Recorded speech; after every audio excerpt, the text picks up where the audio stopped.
Hello，欢迎收听。今天呢，我们要来深入看看保养这件事。特别是最近讨论度好像蛮高的以油养肤。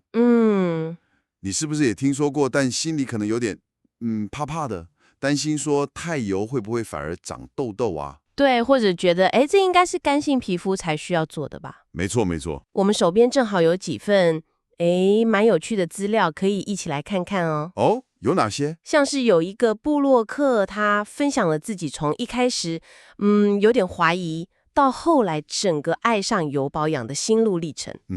还有一个护理师，他提出了一个挑选敏感肌产品的新观念，叫做累积剂量。这个蛮有意思的。累积剂量。对，然后还有一些关于怎么判断保养品成分安不安全的讨论，甚至还有一则新闻说有个品牌为了纪念一位使用者，还特别为他做了纸扎的保养品。哇，这也太特别了吧！好，那这次我们的目标就是要从这些感觉有点五花八门的资料里面帮大家理出一些关于以油养肤的关键。然后也看看以台湾品牌杏颜滋养为例的一些做法，还有就是更聪明看待保养品成分的方法。对，没错。准备好了吗？那我们就来好好聊聊这些资料吧。OK， 好，我们先来看看那个部落客贝尔贪屎怪他的经验。他提到说自己是干性敏感肌，皮肤表面看起来好像没什么毛孔，感觉不错，对不对？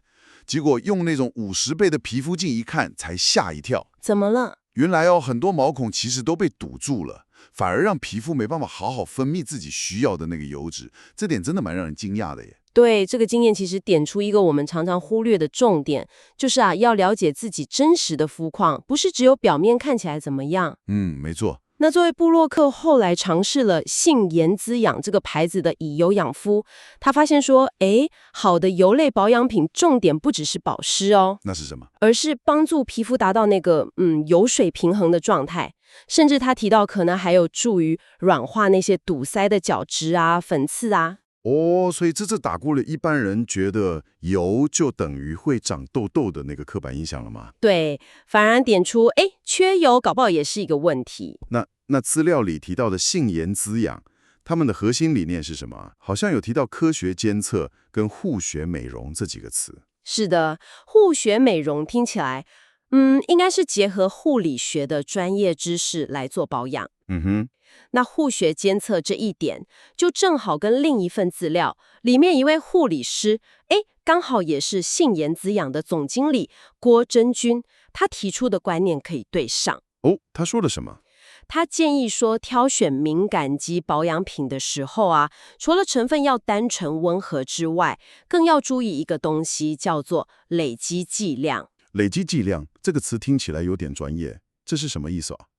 简单说啦，就是即使是相对友善、很温和的成分，如果你每天用很多种，或是同一种，但用量太大，长期下来，这些成分也可能会慢慢累积在皮肤里，反而对皮肤造成一种刺激或负担。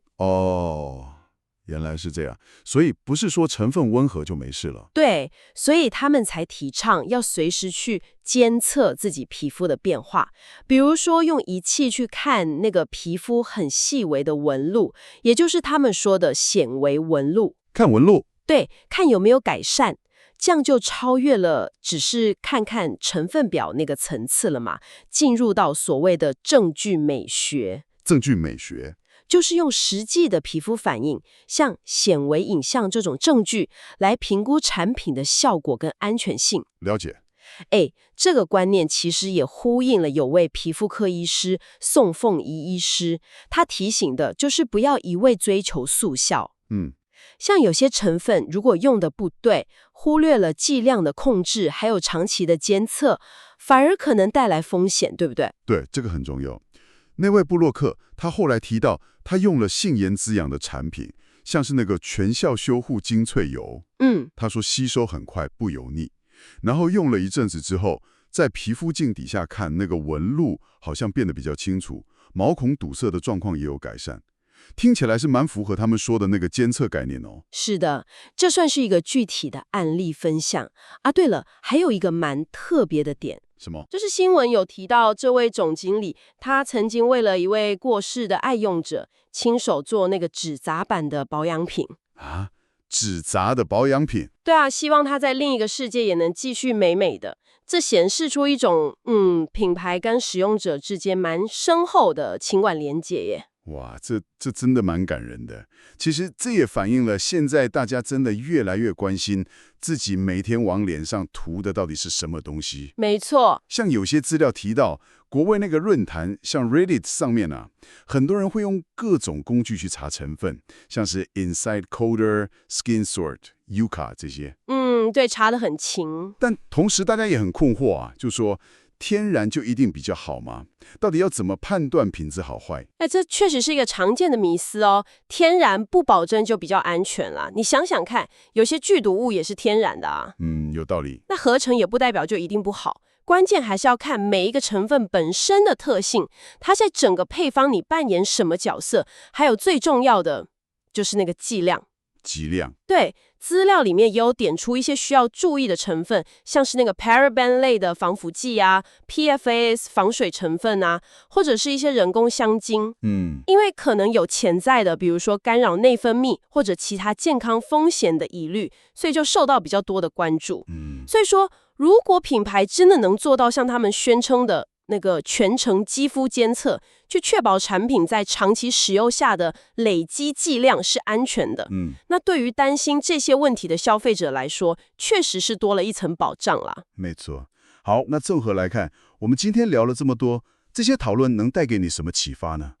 我想至少有3点可以总结一下哈。第一点，以油养肤好像没有想象中那么可怕，关键可能在于你要先了解自己是不是真的缺油，然后选对品质好的油，找到那个平衡点。对，平衡很重要。第二点就是要深入了解自己真正的肤况，不是只凭感觉或是肉眼看看就好，这才是有效保养的基础嘛。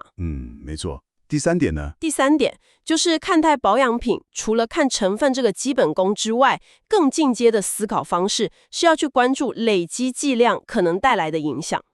还有就是看看有没有一些比较客观的方式，像是他们说的肌肤监测，来确认长期的效果和安全性。那杏颜滋养这个品牌，从我们看到的资料来看，似乎就是尝试往这个方向去发展的一个例子。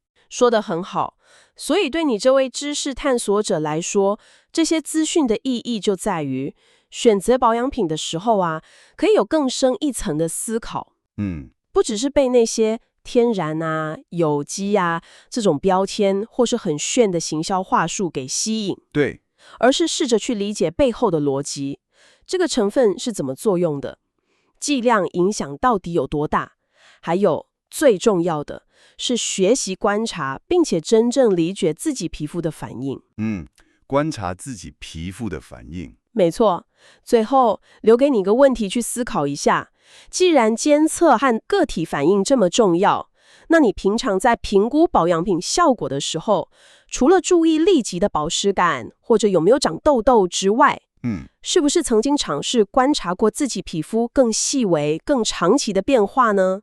比如说皮肤纹理的清晰度、光泽感的持久度，或者是皮肤对环境变化的抵抗力有没有变好？